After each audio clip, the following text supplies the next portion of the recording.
Dobar dan i dobrodošli na mom kanalu.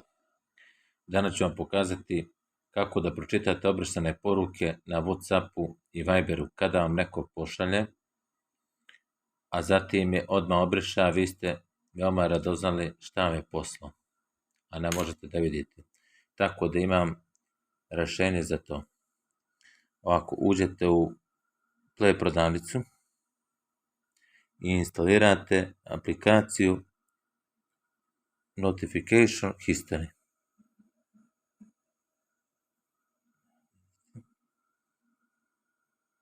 Tu kliknete.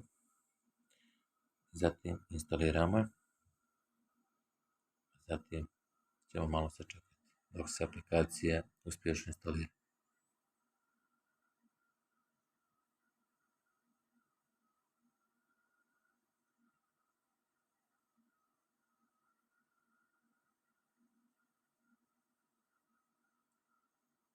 Evo, bezbednosno skeniranje i provjera. Zatim sada je možemo otvoriti.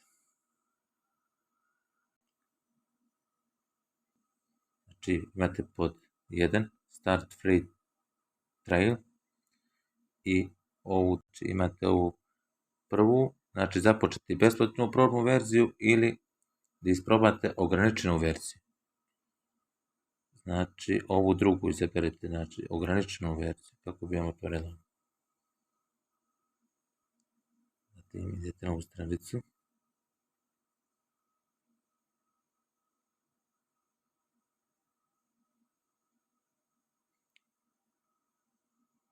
Ovoj aplikaciji trebate da odobrite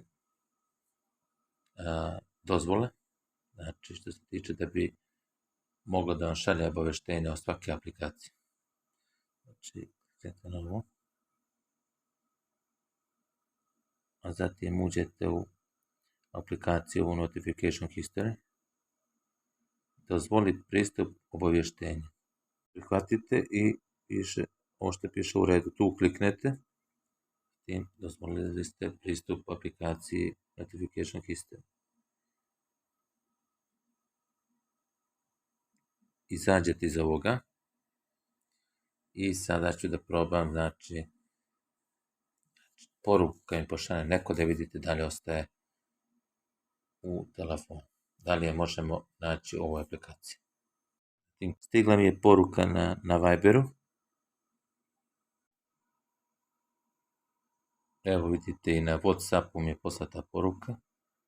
Evo vidite i sami, poruka mi je poslata, a zatim je obrisana na Viberu. Zatim i na Whatsappu.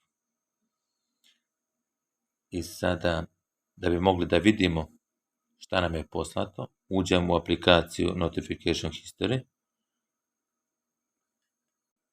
Evo vidite i sami, na Viber mi je poslata poruka. A na Whatsapp, šta radiš? Ova aplikacija prikuplja sva moguća obavještenja svake aplikacije, a posebno od Whatsappa i Vibera.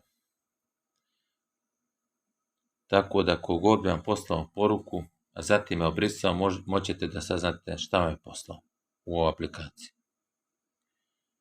To bi bilo sve u ovom klipu. Nadam se da vam se svidio.